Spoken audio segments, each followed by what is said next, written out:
کبھی کبھی زندگی میں ایسی ضرورتیں یا مشکلیں آ جاتی ہیں، جیسے امتحان میں کامیابی چاہیے، صحت کا مسئلہ ہے یا کوئی اور پریشانی ہے، جن کے لیے ہم ایک خاص روحانی سہارے کی تلاش میں ہوتے ہیں۔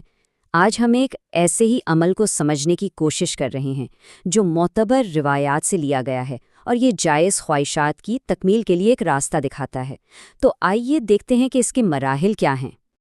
دیکھیے، اس عمل کی پوری بنیاد اسی ایک طاقتور خیال پر ہے۔ یہ جو فوری قبولیت کا ایک اشارہ ہے نا، یہی بات بہت سے لوگوں کو اس روحانی طریقے کی طرف کھینچتی ہے اور اسے اتنا خاص بناتی ہے۔ اچھا، تو اصل عمل شروع کرنے سے پہلے 3 ایسی شرطیں ہیں جن کا پورا کرنا لازمی ہے۔ آپ سمجھ لیں کہ یہ اس روحانی مشق کی بنیاد ہیں۔ سب سے پہلی اور سب سے اہم بات تو یہ ہے کہ جس خواہش کے لیے یہ عمل کیا جا رہا ہے وہ نیک ہو، جائز ہو۔ دوسرا قدم ہے غسل، یعنی ایک خاص طریقے سے پورے جسم کی پاکیزگی۔ اور تیسرا یہ کہ آپ کو پہلے مغرب کی نماز ادا کرنی ہے، جو سورج ڈوبنے کے بعد پڑھی جاتی ہے۔ جب یہ تینوں مرحلے مکمل ہو جائیں تب ہی اس خاص عمل کا آغاز ہوگا۔ ان تیاریوں کے بعد اب آتا ہے اس عمل کا مرکزی حصہ، یعنی ایک خاص 2 رکعت نماز، جسے نماز حاجت بھی کہہ سکتے ہیں۔ اور رکعت، جیسا کہ ہم جانتے ہیں، نماز کی ایک مکمل اکائی ہوتی ہے۔ اس نماز کا طریقہ بہت ہی مخصوص ہے۔ پہلی رکعت میں قرآن کا پہلا باب یعنی سورہ فاتحہ کے بعد 7 مرتبہ سورہ اخلاص پڑھنی ہے۔ یہ وہی مختصر سورت ہے جو اللہ کی وحدانیت پر زور دیتی ہے۔ اور دوسری رکعت میں بھی بالکل یہی عمل دہرایا جائے گا، سورہ فاتحہ کے بعد 7 مرتبہ سورہ اخلاص۔ چلے، نماز تو مکمل ہو گئی، لیکن کام ابھی ختم نہیں ہوا۔ نماز مکمل کرنے کے فوراً بعد ایک خاص ترتیب سے 3 وظائف پڑھنے ہیں۔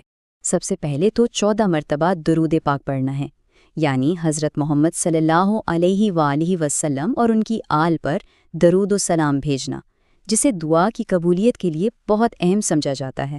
درود پاک کے بعد اب باری ہے 25 مرتبہ سورہ اخلاص کی تلاوت کی۔ اس سورت کو بار بار پڑھنا توحید اور اللہ پر ایمان کو اور پختہ کرتا ہے۔ اور پھر آخر میں اس سلسلے کو مکمل کرنے کے لیے ایک بار پھر سے 14 مرتبہ درود پاک پڑھنا ہے۔ تو سارا عمل ہو گیا، اب آتا ہے سب سے اہم حصہ، دعا کیسے کرنی ہے اور نتیجے کی توقع کب تک کی جا سکتی ہے۔ یہ اس عمل کا سمجھیں کہ نچوڑ ہے۔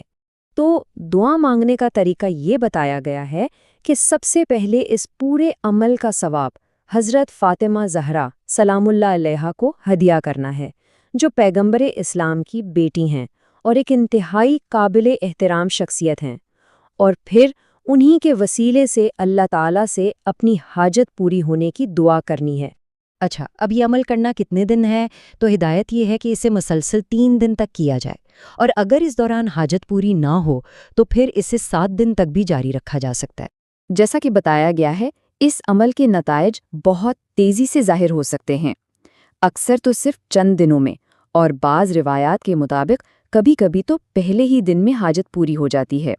تو خلاصہ کیا ہوا؟ پاکیزگی، ایک خاص نماز، کچھ وظائف، اور پھر پوری خلوص سے دعا۔ یہ پورا طریقہ ہمیں اس سوال پر غور کرنے کی دعوت دیتا ہے کہ کسی بھی روحانی عمل میں خالص نیت اور ایک طے شدہ ساخت پر عمل کرنے کی کیا اہمیت ہو سکتی ہے۔ یقیناً نیت کا خالص ہونا اور کسی عمل پر پوری توجہ مرکوز کرنا اس کی طاقت کو کئی گنا بڑھا دیتا ہے۔